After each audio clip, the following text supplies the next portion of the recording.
ሰላም ጤና ይስጥልኝ ውድና ክቡራን ተመልካቾቻችን ከኢትዮጵያ ዜና አገልግሎት የዕለቱን ዜናዎች ይዘን ቀርበናል። በቅድሚያም ዋና ዋናዎቹ የኢትዮጵያ የልማት እቅዶች ለሁሉን አቀፍ የሥራ ዕድል ፈጠራ ትኩረት የሰጡ መሆናቸውን የሕዝብ ተወካዮች ምክር ቤት አፈ ጉባኤ ታገሰ ጫፎ ገለጹ። በአዲስ አበባ ከተማ በቀዳማይ ልጅነት ፕሮግራም ሀገር ተረካቢ ትውልድ ለመገንባት የሚያስችል ምህዳር መፈጠሩን የአዲስ አበባ ከተማ ከንቲባ አዳነች አቤቤ ገለጹ። ጠንካራና ቀጣይነት ያለው የዲጂታል ማንነት ስነ ምህዳር መፍጠር የሚያስችል አቅም እየተገነባ መሆኑን ብሔራዊ መታወቂያ ፕሮግራም አስታወቀ።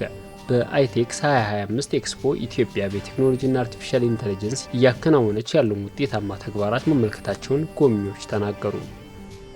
በአማራ ክልል ባለፉት 9 ወራት ከ20 ኪሎ ግራም በላይ የኦፓል ማዕድን ምርት ለማዕከላዊ ገበያ ቀርቧል የሚሉት የዕለቱ ዋና ዋና ዜናዎች ናቸው። ዜናዎቹን በዝርዝር እንመለከታለን። ከዜናዎቹ ጋር አህመድ መሐመድ አብሬያችሁ ቆያለሁ።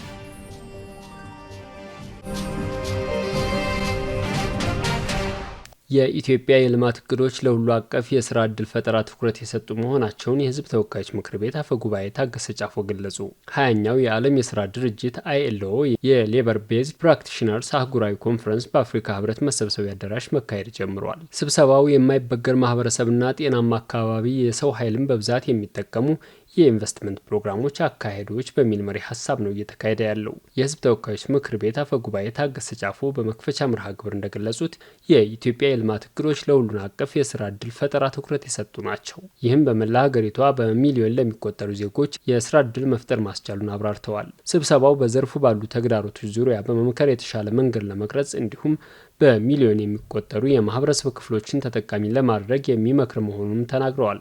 የከተማና መሰረተ ልማት ሚኒስትር ጫልቱ ሳኒ በዚህ ወቅት እንደገለጹት የኢትዮጵያ መንግስት የስራና ስራ ስምሪት ለአካታችና ለዘላቂ ኢኮኖሚያዊ እድገትና ማህበራዊ ፍትህ መሰረት መሆናቸውን ይገነዘባል። ስብሰባው የስራ ዕድል ፈጠራን፣ ድህነት ቅነሳንና ፍትሐዊ ተጠቃሚነትን ለማረጋገጥ የሚያስችሉ ሀሳቦች በማፍለቅ የጋራ አንድነትና ቁርጠኝነት የምናሳይበት ነው ብለዋል። ዓለም በውስብስብ ፈተናዎች ላይ መሆኗን የገለጹት ሚኒስትሯ በአሁኑ ወቅት ለስራ ፈጠራ ችግር ከሆኑት መካከል የአየር ንብረት ለውጥ፣ የቴክኖሎጂ አቅም ልዩነት፣ ጂኦፖለቲካዊ ግጭት ተጠቃሽ መሆናቸውን አንስተዋል።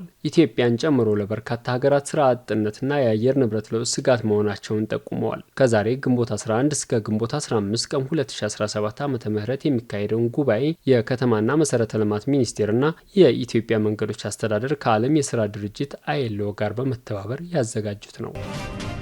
በአዲስ አበባ ከተማ በቀዳማይ ልጅነት ፕሮግራም ሀገር ተረካቢ ትውልድ ለመገንባት የሚያስችል ምህዳር መፈጠሩን የአዲስ አበባ ከተማ ከንቲባ አዳነች አቤቤ ገለጹ።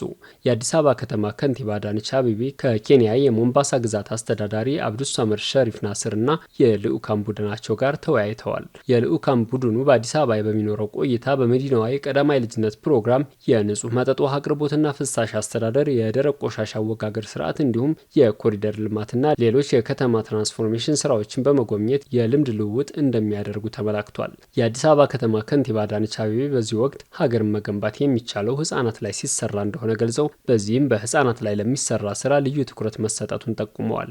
ህጻናትን ለማሳደግ ምቹና ተመራጭ የአፍሪካ ከተማ ማድረግ የሚለውን ትልቅ ግብ ለማሳካት ጥናት ላይ የተመሰረተ ስርዓት በመዘርጋት ወደ ተግባር መገባቱን ገልጸዋል። ለዚህም ለህጻናት እድገት ወሳኝ የሆኑ የሰለጠነ የሰው ኃይል ከመቅጠር አንስቶ በርካታ እርምጃዎች መወሰዳቸውን ጠቁመዋል። ባሉ ተቋማት ላይም ለህጻናት ምቹ የሆኑ ከባቢ እንዲፈጠር መሰረታዊ ስራ መሰራቱን ተናግረዋል። በአዲስ አበባ ከተማ በቀዳማይ ልጅነት ፕሮግራም ሀገር ተረካቢ ትውልድ ለመገንባት የሚያስችል ምህዳር መፈጠሩን ተናግረዋል። የኬንያዋ ሞምባሳ ግዛት አስተዳዳሪ አብዱሰመድ ሸሪፍ ናስር በበኩላቸው አዲስ አበባ የስበት ማዕከልና የተቀናጀ ከተማ ተምሳሌት ሆና የምትጠቀስ መሆኗን ገልጸዋል። ከአዲስ አበባ በርካታ ተሞክሮ እንደሚወስዱም ያላቸውን እምነት ተናግረዋል። በተደረገላቸው ገለጻም በአዲስ አበባ ቀዳማይ ልጅነት ፕሮግራም እየተመራበት ያለው አግባብ የሚደነቅ መሆኑን አንስተዋል። ጠንካራና ቀጣይነት ያለው የዲጂታል ማንነት ስነ ምህዳር መፍጠር የሚያስችል አቅም እየተገነባ መሆኑን ብሔራዊ መታወቂያ ፕሮግራም አስታወቀ። ID for አፍሪካ ዓለም አቀፍ ዓመታዊ ጠቅላላ ጉባኤ ነገ በአዲስ አበባ ይጀምራል። በጉባኤው ከ100 ሀገራት በላይ የተውጣጡ ተሳታፊዎች የሚታደሙበት ሲሆን በዲጂታል ማንነት ላይ የልምድ ልውውጥ እንደሚደረግበትም ተመላክቷል።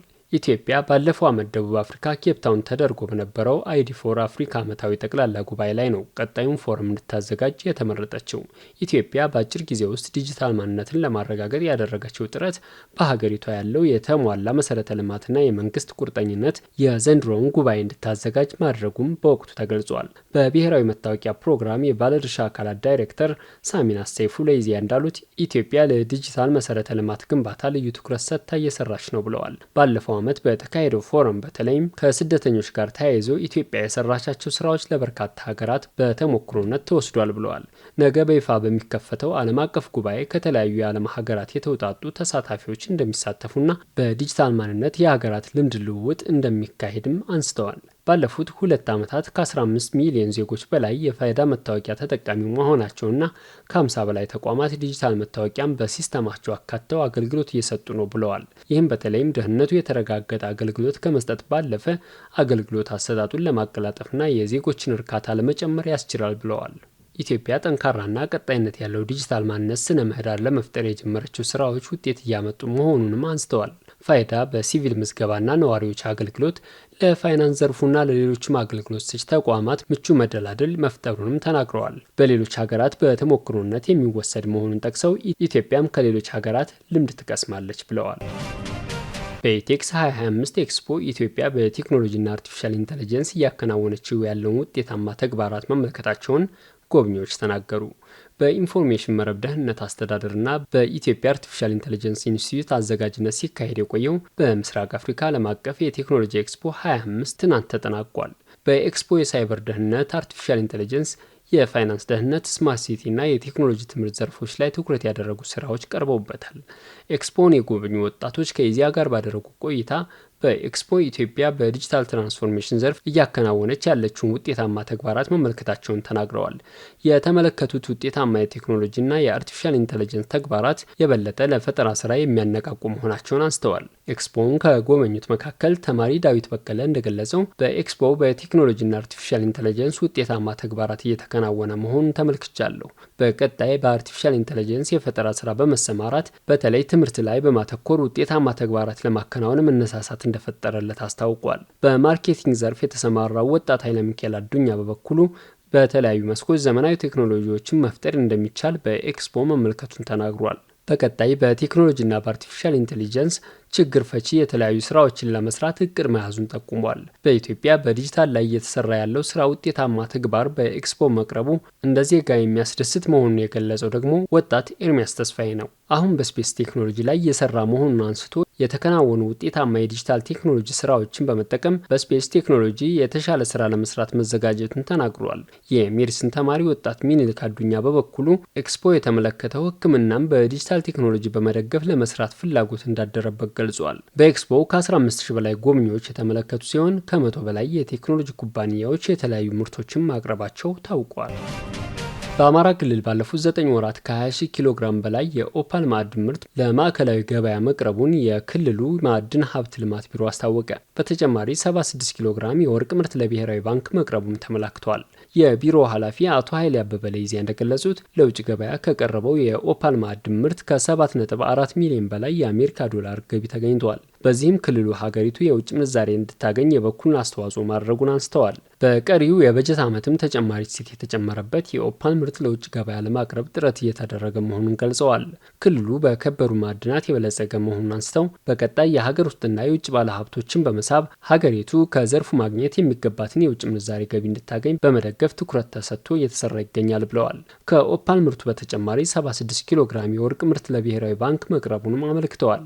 በደላንታ ወረዳ ማዕድን ሀብት ልማት ጽሕፈት ቤት የማዕድን ፈቃድ አስተዳደር ቡድን መሪ አቶ በሪሁን አበረ በበኩላቸው ባለፉት ወራት ጥሬና እሴት የተጨመረበት የኦፓል ምርት ከወረዳው በክልሉ በኩል ወደ ማዕከላዊ ገበያ መቅረቡን ተናግረዋል። ከተመረተውም ውስጥ እሴት የተጨመረበት ኦፓል 1457 ኪሎ ግራም መሆኑን ጠቅሰው በወረዳው በባህላዊ የኦፓል ማምረት ስራ የተሰማሩ 30 ማህበራት እንዳሉ ጠቁመዋል። የማዕድን ሀብት ልማት ቢሮ መረጃ እንደሚያመላክተው ባለፈው የበጀት ዓመት ከክልሉ ተመርቶ በማዕከላዊ ገበያ በኩል ወደ ውጭ ከተላከው የኦፓል ምርት ከ2 ሚሊዮን 360 ሺህ የአሜሪካ ዶላር በላይ ገቢ ተገኝተዋል።